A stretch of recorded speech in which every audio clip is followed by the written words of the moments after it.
To keep his wife sexy and plump, a man would make her take a pill every day, sometimes even checking her mouth to make sure she swallowed it. Then he would go out to work. He would also call home at 2:30 p.m. every day to make sure his wife is home. On the surface, the man appears to be a control freak, but he's the one who's really being controlled. The real devil is his wife. Lisa was the only child of a wealthy family. The family had more money than they could spend in a couple of lifetimes, but a sudden fire took her parents' lives. Her boyfriend risked his life to save her. She was committed to a psychiatric hospital for her trauma. David even got a degree in psychiatry for her, and she was determined to marry David when she got out of the hospital. But it wasn't to be. In the years between her discharge and her marriage, a lot of terrible things happened, one of which involved a murder. So much so that the couple had to move several times to their current town. David got a job at a mental health facility. Lisa accompanied him to meet his boss on his first day. The secretary was just curious to see what the new leader looked like, but then she realized he was the same guy she'd met at the bar the night before. Annie thought it was a good thing nothing else happened. So this guy has such a good-looking wife. But what she didn't know was, she had already fallen into a vortex of horror. David saw that Lisa was doing well lately. David returned Lisa's cell phone and bank card to her. She was so happy. The money meant she could go out and spend it again. But David made a request. He said he'd be home late on business.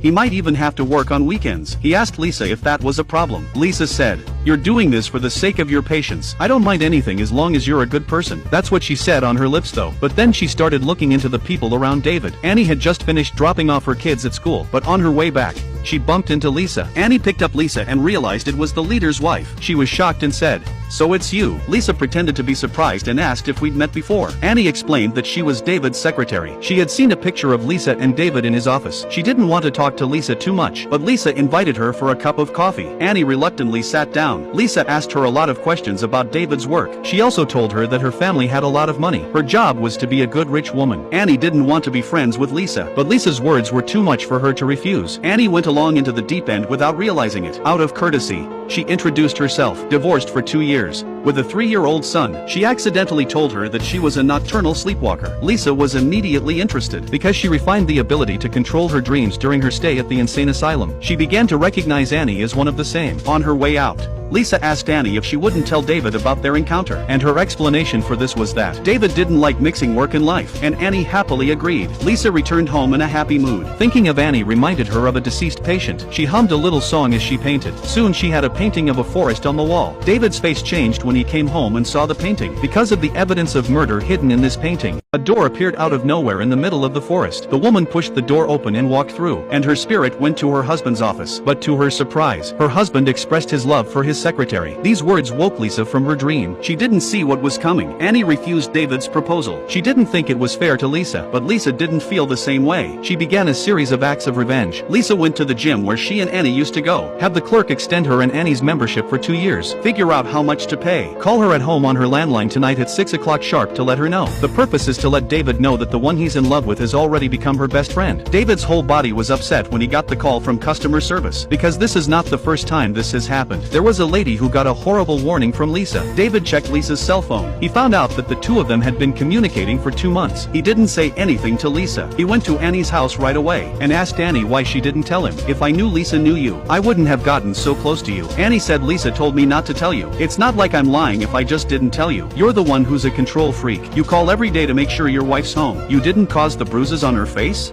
The man doesn't understand what Lisa told her. Annie said you were just trying to take over her family's money. That really pissed David off. David asked Annie to hand in her resignation tomorrow. He warned her to stay away from him and Lisa and to stay out of their business. On the surface, David seemed cruel to Annie, but in reality, he was protecting Annie, because he was the only one who knew how horrible the woman around him was. The next day, Annie handed in her resignation, but the boss appreciated Annie's refusal to resign. He even granted her a month's paid vacation. David was the only one who turned his back on her. David's ruthlessness made Annie even more convinced that he was a bad guy. She decided to expose David's true colors. She went to Lisa's house to find out, but she saw Lisa unconscious through the window. She broke the glass and tried to open the door. Notice there's a key in the lock. Lisa had put it in beforehand, because she was sure Annie would be here. Annie didn't know that Lisa was in an out-of-body state. No matter how much she shook her, she wouldn't wake up. When she woke up, Lisa was still in a daze. Her feet were so weak she couldn't even stand up. She was shaking her head in the middle of a conversation like a drunk. Annie asked her what she'd eaten. Lisa pointed to the kitchen and said she'd taken some anti-anxiety pills that David had prescribed. Annie saw that it wasn't an anti-anxiety medication. It's a powerful tranquilizer. Annie was trapped. Lisa didn't take the drug to make her dizzy at all. Annie asked when exactly it started. Lisa said it started when I found out about the last time David met that woman. Annie wondered why Lisa didn't leave David. Lisa said it wasn't that easy to leave him. He's a psychiatrist, and I was a psychopath. To the outside world,